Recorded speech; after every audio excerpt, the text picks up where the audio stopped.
என்னுடைய செயலும் சிந்தனையிலும் இந்த சமூகத்துக்கு பயனுள்ளதாக இருக்குன்னு நினைக்கிறவங்க மட்டும் இந்த மூவேந்தர் மீடியாவை சப்ஸ்கிரைப் பண்ணிவிட்டு பெல் ஐக்கான் ஆல் கொடுத்து வந்து ஃபாலோ பண்ணிக்கோங்க. மூவேந்தர் மீடியாவுக்கு உதவணும்னு நினைக்கிற உறவுகள் கீழே கொடுக்கப்பட்டுள்ள வாட்ஸ்அப் நம்பருக்கு தொடர்பு கொள்ளுங்கள். நன்றி. நடுக்காவேரி என்ற ஒரு பெயரை கேட்டாலே தமிழக அரசுக்கு நடுங்க வைத்த காவேரியாக மாற்றிய என் அருமை சகோதரி வீரமங்கை தேவேந்திர குலத்தில் தோன்றிய மானமுள்ள வடிவு மல்லத்தியை இன்று நாம் இழந்து விட்டோம் அல்ல. அவளால் இந்த தேவேந்திர குலத்துக்கு மட்டுமல்ல, இந்த ஒட்டுமொத்த தமிழ் குடிகளுக்கே ஒரு எழுச்சியாக அவள் மாறிவிட்டால், ஒரு தீப ஒளியாக தோன்றிவிட்டார். வரலாற்று நாயகி நாம் கண்ணால பார்த்ததில்லை வடிவு மல்லத்திய, சரியா?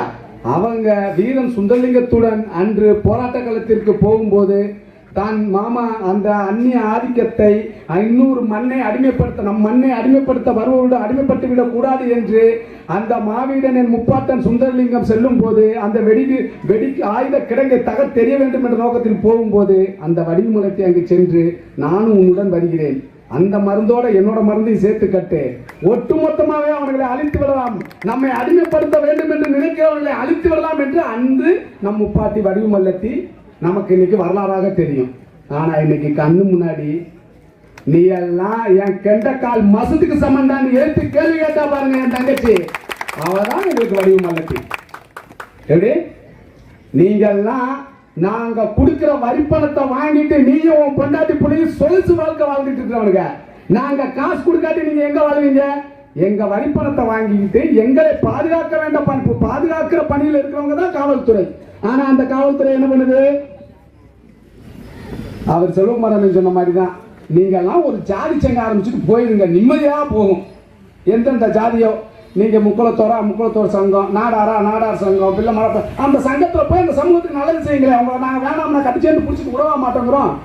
நல்லா எங்க வரிப்பணத்துல மாசம் 1 லட்ச ரூபா 2 லட்ச ரூபா சம்பளத்தை வாங்கிக்கிறது, அரசாங்கத்திலிருந்து வர பெட்டிகாசு பணத்தை மொத்தமா பெட்டிகாசு ஆட்டையை போட்டு வச்சுக்கிறது. என்ன இங்க வரவன் போறவன் ரோட்ல நிக்கிறவன் பாவம் பைக்கில் போனவன் சாராய கடைக்கு வெளியில நிக்கிறவன் அம்புட்டு பேட்டி டெய்லி பிடிங்கி 5000 10,000 நல்லா வயிறை பெருசா வளர்த்துட்டு தெரியுறீங்க. உங்களை நாங்க அதையும் செஞ்சு தொலைச்சிட்டு போங்கன்னு தான் சொல்றோம். உங்கள்கிட்ட இந்த சமூகம் கேட்ட ஒரே ஒரு வார்த்தை என்ன? ஏன் பொய் வழக்கு போடுற?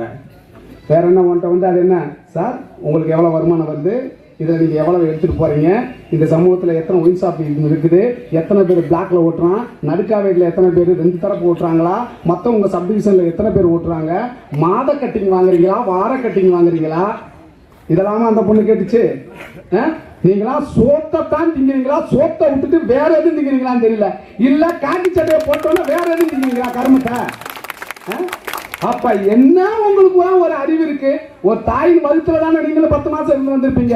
அந்த பெண் கேட்ட ஒரே ஒரு கேள்வி சட்ட ரீதியா கேக்குது, என் தம்பியை கூட்டு வந்திருக்க, வழக்கு கொடுத்தாங்கன்னு இவங்கள சொல்றேன், இவங்களை எந்த கூட்டு வந்து 2 பேரும் காம்ப்ரமைஸ் ஆக போறேன், அனுப்பு. நான் யாரு தெரியுமா? எனக்கு எல்லாத்துக்கும் மேல ஒண்ணு முளைச்சிருக்கு, அதே மாதிரி பின்னாடி ஒண்ணு முளைச்சிருக்கு. அரசாங்கத்துக்கு வாழாற்ற நாய். எப்படி அரசாங்கத்துக்கு வாழாற்ற நாய்னா நீ வாங்குற சம்பளத்துக்கு அங்க வாழாட்டு, உன்ட உரிமையை கேட்க வந்த பொண்ணுட்ட வாழாட்டி இப்போ ஒரு உயிர் போயிடுச்சு, நீ கொடுக்க முடியுமா? இனி போன உயிர் திரும்ப வராது. ஆனா நீங்க என்ன பண்றீங்க? அந்த விசாரணையாவது ஒழுங்கா பண்றீங்களா? எங்கள்கிட்ட யோக்கியம் 9 ரூபா நோட்டு மாதிரி பேசுறது, அங்க செய்யறதெல்லாம் அயோக்கியத்தனம் இல்ல. அதை விட ஒரு பெரிய கொடுமையெல்லாம் பண்ணாங்க இந்த மாவட்ட ஆட்சியர். நம்மளுக்கு பெருமை பிடிக்கிறது, அவங்க யாரு தெரியுமா? நம்மாளு. ஏதாவது வாயில் நல்லா வந்துட போகுது எனக்கு அசிங்கமா, நம்மாளு. அதெல்லாம் நமக்கு அப்படி இருப்பாங்க. மற்ற எந்த சமூகம் அரசு அதிகாரத்திற்கு போனாலும் அந்த சமூகத்துக்கு விசுவாசமா இருக்கும். ஏன்னா நானே பதவியை காப்பாற்றிட்டு இருக்கேன், உனக்கு எங்க செய்வேங்க உடனே இந்த அம்மா கரெக்ட் நம்மாலு. அந்த அம்மா அன்னைக்கு நானு தம்பி தினேஷ் தான் போறோம், அந்த எஸ்சி ஸ்டாக்ல போடுறதுக்கு பணம் கொடுத்துட்டாங்க, அந்த ஆர்டர் காப்பியை கழித்து போடுங்க, நல்ல வேலை அந்த பேப்பரை கொடுங்க வாங்கி பார்ப்போம்னு பார்த்தா ஒரு சென்னை மதுரை உயர்நீதிமன்ற கிளை இந்த வழக்கை விசாரிக்கணும்னு சொல்லியிருக்கு, நாங்க இந்த வழக்கை விசாரிக்கிறோம்னு சொல்லியிருக்கு. இவ்வளவு தூரம் நடந்ததுக்கு அப்புறம் இவங்க வந்து பெஞ்சு தலைமை நீதிபதி, இந்த அம்மா மாவட்ட ஆட்சியர் தலைமை நீதிபதியா மாறிட்டாங்க. இந்த அம்மா ஒருவேளை இந்த அம்மாவுக்கு நைட்டா ஸ்டாலின் போஸ்டிங் கொடுத்துட்டாரோ என்னமோ தெரியல, தலைமை நீதிபதியா. இந்த அம்மா என்ன பண்றாங்க? ஒரு ஆர்டர் அடிச்சு அனுப்புறாங்க, காலையில் அந்த அம்மா இங்கே போனாங்களாம். யார்? இந்த அம்மாவே இன்வெஸ்டிகேஷன் ஆஃபீஸரு. அந்த அம்மா வந்து இந்த அம்மா பொய் வழக்கு கொடுக்கலையாம். இவர் கத்தி எடுத்துகிட்டு ரோட்டில் நின்னாராம். அந்த அம்மா அதை பார்த்துட்டு தூக்கிட்டு போயிட்டாங்களாம். இங்கேருந்து போன மக்கள் ஸ்டேஷன்லேருந்து அவனை மீட்டு கொண்டு வந்துட்டாங்களாம். 2வது காவல்துறை வந்து கொண்டு போனாங்களாம். அதுக்கப்புறம் என்ன நடந்துச்சா, அந்த ஒரு பெரிய கொடுமை, பொய் சொன்ன வாய்க்கு போதனை கிடக்காதுன்னு சொல்லுவாங்க. புழுகுனா வாயில புழுகு தானே வைக்கும். ஒரு கரெக்டா இருந்துட்டு இப்படி புழுகுறியம்மா. நான் நல்ல மரியாதை வச்சிருந்தேன். எனக்கு வந்து பார்த்து பேசினப்ப சரி ஒரு பெண்மணியா இருந்தாலும் நல்லவங்களா இருக்காங்க, நல்லா பேசுறாங்க, ஏதோ நம்மள அதுல வேற இங்க ஒண்ணு தெரிஞ்சுக்கிறாங்க. அது 1ஆம் நம்பர், இது 2ஆம் நம்பர். இந்த கொடுமை எங்க போய் சொல்லி தொலைறதுன்னு தெரியல. சரி எத்தனை நம்பர் வேணாலும் வந்துட்டு போகுது, நீதியா நீ படிச்ச படிப்புக்கு நடந்தா பரவாயில்லையே. சரி நல்லா நடக்குன்னு பார்த்தா அன்னைக்கு என்னென்ன வார்த்தைகளை கோர்த்து, நல்லா கேளுங்க, அந்த வீடியோவை எல்லாரும் பார்த்துருப்பீங்க. அன்னைக்கு காவல்துறை என்ன பண்ணுச்சு, நம்ம பசங்க வீடியோ எடுத்து வச்சிருக்கானுங்க. அந்த காவல்துறை இந்த படுகொலையை செய்த சர்மிளா காப்பாற்ற முயற்சி பண்ணாங்களாம். இவங்க உடலையா இப்படி ஒரு உருட்டை, 1ஆம் நம்பர் உருட்டை உலகத்துல யாராவது உருட்ட முடியுமா? அப்புறம் போய் நாங்க சண்டை கட்டி கால அத்ததுக்கு அப்புறம் சொல்றாங்க இது யார் ஆர்டர் அடிச்சதுன்னு தெரியலட்டாங்க. ஆனா இருக்கிற இடத்துல இருந்து இன்னொரு இடத்துல தாவக்கூடிய சக்தி இந்த அரசாங்கத்துக்கு மட்டும்தான் உண்டு. பயங்கரமான ஆளுங்க, பழைய பிள்ளாடி இந்த பயிலுங்க சொல்றாங்க, அப்படியே மாத்திட்டாங்க. ஐயோ இதுக்கு எங்களுக்கு எந்த சம்பந்தம் இல்லை தலைவா, நீங்க அப்படியே உங்களுக்கு அமௌண்ட் ஏற்றி விட்டுருவோம், இந்த பேப்பர்லாம் வேணாம் வேஸ்ட்டுட்டானுங்க. என்ன நடக்குதுங்க? நல்லா ஒன்று புரிஞ்சுக்கோங்க, ஏமாறுறவன் இருக்கிற வரைக்கும் ஏமாத்துறவன் இருக்கத்தான் செய்வான். எனக்கெல்லாம் உண்மையில நான் சொல்றேன் கேட்டுக்கோங்க, அரசியல் மேல எனக்கு நல்ல புரிதல் உண்டு. நான் சமுதாய ரீதியான அரசியலை கண்டிப்பா எடுக்கிறவன். சமுதாய அரசியல் இந்த இளைஞர்களை கையில கத்திய கொடுத்து ஒண்ணுமே இல்லாம அழிச்சு நாசமாக்குங்கிறத மாற்றிக்கிறதே கிடையாது. இன்னைக்கு அதான் நடக்குது. இன்னைக்கு தென்மாவட்டம் இங்கே எங்க இளைஞர்கள் அழிவதற்கு காரணமே சமூக அரசியல் தான், சமுதாய அரசியல் தான். பொது ஜனநாயக அரசியல் எங்க இளைஞர்கள் போயிருந்தா இந்த 15-20 வருஷத்துல இந்த சமூகம் எங்கேயோ போயிருக்கும். அவரை சுயநலத்துக்காக எங்களை அடமானம் வச்சு இன்னைக்கு அவனை அடமானம் வச்சதோட விளைவுதான் இந்த போட்டோக்கு நாங்கள் விளக்கட்டி இருக்கோம். இப்பேற்பட்ட நிலைமை இருக்கு. ஆனா இங்க அரசியல் என்ன நடக்குது, நம்ம பொது அரசியலுக்கு போனோம்னா அடாடாடப்பா அவங்க அப்பன் கலைஞர் கூட பரவாயில்ல, இந்த மாற்றுத்திறனாளின்னு ஒரு பேரையாவது அவர் வச்சுட்டு போனாரா மகன் சொல்றாரு. மகனுக்கு தான் அந்த பேர் பொருந்தும். ஏன்னா எவன் சொல்றதும் அதில் கேட்க மாட்டேங்குது. அதை தான் அன்னைக்கு நான் சொன்னேன். அந்த சவுத் சென்டர் அசால்ட்டா சொல்லிட்டு போயிட்டாரு. நேராக போய் உட்காந்து இப்போ பேசணும்னு தான் தெரிஞ்சது, கவுன்சிலர் கூட லாய்க்கலன்னு. அப்ப இப்பேற்பட்ட முதல்வருக்கு கீழே இருக்கும் இந்த காவல்துறை என்ன லட்சணத்துல இருக்கும்? இந்த காவல்துறை எப்படி இந்த மக்களை காப்பாற்றும்? ஒன்று மட்டும் சொல்றேன், நல்லா புரிஞ்சுக்கோங்க தேவேந்திரகுலமே, இந்த தமிழகத்திலேயே இருக்கிற மாவட்டத்திலே ஒட்டுமொத்த தேவேந்திரோட பார்வை இனிமேல் செலுத்தப்பட வேண்டிய இடம் டெல்டா. டெல்டா ரொம்ப மோசமான நிலைமையில இருக்கு.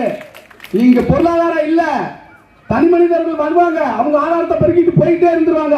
ஆனா இங்க இருக்கிற எல்லாம் 100% கூலிகளா இருக்கான். நீ படிச்சா மட்டும்தான் இனிமேல் உனக்கு சோறு. கிழிச்சிருவேன் வெட்டிடுவேன்னு அடுத்த தலைமுறை பிச்சைதான் இருப்ப, நீ பிச்சைதான் இருப்பீங்க. நீங்க தயவு செஞ்சு திருந்துங்க, படிங்க. டெல்டாவோட இன்றைய அத்தியாவசிய தேவை இனிமேல் நீங்க படிக்கணும். ஏன்னா உங்களுக்கு அப்பே அத்தையும் சம்பாதிச்சு சொத்தை வைக்கிற நிலம் இல்ல. அப்ப நிலம் இல்லைன்னா அடுத்த அடி எங்க போனோம்? படிப்பு தான், பொருளாதாரம் தான். இந்த ரெண்டுக்கு நடுவில் அரசியல பழகுங்க. பரவாயில்ல, பொது ஜனநாயக அரசியலுக்கு போங்க, கேள்வி கேளுங்க. அது அதிமுக திமுக எனக்கான உரிமையை செய்யுன்னு கேளுங்க. நம்ம ஆளுகள்ல வருவாங்க, நான் இந்த அதிமுக இல்லையா திமுக இல்லையா, அன்னைக்கு இங்க இருந்து திமுக ஒருத்தருக்கு போட்டு கொடுக்குறாங்க. கேட்டாரே ஒரு கேள்வி, ஆத்தாடி வாழ்க்கையில மறக்க மாட்டேன், இறந்தது நம்ம பொண்ணான்னு கேட்டாரு. நீ நல்லா வருவ ராஜா கேட்டா திமுக மிகப்பெரிய பொறுப்புல இருக்கிறவரான். எனக்கு சொன்னாதானே தெரியும். அப்படியா? என்ன எடுத்தாப்புல மஞ்சளா வருது? உன்னை வச்சு திமுக அரசியல் பண்ணா வழங்குவானுங்களா? இல்ல தேவேந்திர குலம் உருப்பிடுமா? பாத்துக்கோங்க. அப்ப யார் ஒருத்தவங்க என்ன வேஷ்டி கட்டிட்டு வந்தாங்கன்னு முக்கியம் இல்ல. அது கருப்பு சிவப்பா இருக்கட்டும், கருப்பு சிவப்பு வெள்ளையா இருக்கட்டும், இல்ல தாமரையா இருக்கட்டும், எதுவோ வேணாலும் இருக்கட்டும், இந்த ஆடைக்கு அப்பாற்பட்டு உள்ளே ஓடுகிற ரத்தம் தேவேந்திரோட ரத்தமா இருந்து இந்த தேவேந்திரனுக்காக நான் என்ன வேணாலும் சரி அப்புறம் தாண்டா அரசியல் அப்படின்னு பேசுறவங்களோட தயவு செஞ்சு பயணம் பண்ணுங்க. அதை விட முக்கியம் நம் ஜாதி பற்று ஓகே, பிற ஜாதி நட்பு முக்கியம். எல்லாம் மனித இனம் தான். இந்த பூமியில இந்த தமிழ் மொழி இனத்தால நம்ம தமிழ் பேசக்கூடிய எல்லாமே ஒருத்தாய் எழுத்து பிள்ளைங்க தான். அதை மட்டும் மனசுல வச்சுக்கோங்க. தயவு செஞ்சு அரசியலா இருங்க. இந்த நடுக்காவிரியை பொறுத்தளவுக்கு தமிழக அரசுக்கும் காவல்துறைக்கும் சொல்ற ஒண்ணு, இந்த விளக்கை இங்க எல்லாரும் சேர்ந்து நாங்க ஏற்றி இருக்கோம். இந்த விளக்கு இங்க தான் எரியும். இத்தோடு நீங்க உங்களுடைய பாதுகாப்பு பணியை மட்டும் செய்யுங்க. பொய் விளக்கு போட்டு இந்த சமூகத்தை அழிக்க நினைத்தால் இதே எரியர் என்ற நெருப்பு ஜனநாயக தேர்தலில் எரிந்து ஆட்சி அதிகாரம் எரித்து நூலாக்கப்படும். உங்களை அழிப்போம். வர எலெக்ஷன்ல உங்களை நடுங்க வைக்கிற காவேரி அந்த நடுக்காவேரியோட கீர்த்திகா மரணம் எதிரொலிக்கும். நீங்க வேணா எழுதி வச்சுக்கோங்க. நீங்க ரெண்டே முடிவு தான் எடுக்கணும். சர்மிளாவுக்கு தண்டனை கொடுக்க போறோமா, இல்ல இதோட மூட்டை முடிச்ச கட்டிட்டு திரும்ப கலைஞர் குடும்பம் தஞ்சாவூருக்கு வரப்போதா, தஞ்சாவூர்ல இருக்க குடும்பம் திரும்ப சென்னைக்கு போப்பாங்க. ஏன்னா நம்ம இதைத்தானே செய்ய போறோம். மன்னார்குடியில இருந்து இவங்க திரும்ப அங்க போறாங்களா, இல்ல எடப்பாடி ஒருவேளை கோயம்புத்தூர்ல இருந்து அங்க போறாரா, இல்ல அவங்க இருந்து இங்க வராங்களா? இது எது நடந்தாலும் சரி, இந்த மரணத்திற்கான இந்த கொலைக்கான நீதி இந்த தேவேந்திரனுக்கு கிடைக்கவில்லை என்றால் தென் தமிழகம் முழுவதும் இதற்கான விலை இந்த தமிழக அரசுக்கு கொடுக்கப்படும். இந்த இடத்துல இன்னொரு பதிவு பண்றேன். இங்க ஏதோ இங்க வந்திருக்கோம் ஒரு 100 பேர்னா நீங்க நினைக்கிற மாதிரி அம்மாஞ்சமி எல்லாம் கிடையாது. இந்த உட்கார்ந்து இருக்காரு எங்க தாத்தா பால்ராஜ் வாசவன் தாத்தா. வாசவன் நல்லூர்ல பல ஆண்டு காலமா நாட்டாமையா இருந்தவரு. ஒரே இடத்துல 20,000 தலைக்கட்டு இருக்கிறவரு. சல்லி சல்லியா பேத்துருவோம் உங்களை. எப்படி சல்லி சல்லியா அரசாங்கத்தை வடக்கி உட்கார வச்சிருவோம். நான் வச்சுக்கோங்க. இந்த சாத்தூர் பாயிண்ட் பட்டி என்ன இன்னைக்கு தமிழகத்துக்கே உதாரணம் 58 கிராமத்துக்கு எங்க அப்பா இருக்காரு. அவர் ரவீந்திரநாத். நல்லா கேட்டுக்கோங்க. இன்னைக்கு எங்க சங்கம் ஒரு முடிவு எடுத்துச்சுன்னா சாத்தூர் 58 கிராமம் சாத்தூர் மெயின் ரோட்டுக்கு வரும்.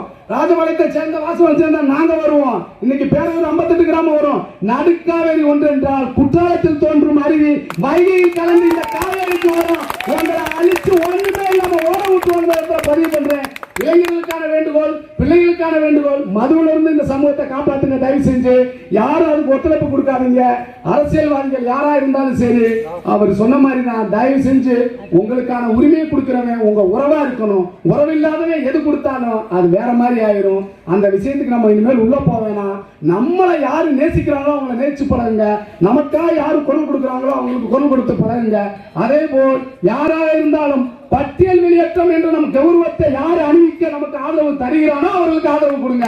அதே பட்டியல் வெளியேற்றத்தை வைத்து நாடகம் நடத்தி இந்த எலெக்ஷனை நம்மளை ஏமாற்றணும்னு எவன் வந்தாலும் சரி அவனை கண்டறிந்து இந்த வீரமங்கைக்கு ஒரு ஆறுதல் தேடி நீங்கள் எப்பொழுது நடுக்காவேரிங்கிற இந்த பேர் இந்த எந்த அளவுக்கு நீர் இருக்கும் காலம் வரைக்கும் காவேரி இருக்குமோ அதே போல் இந்த தேவேந்திரனுடைய உள்ளத்தில் என் அருமை தங்கை கீர்த்திகா இருப்பாள் என்று கூறி விடைபெறுகிறேன். நன்றி, வணக்கம்.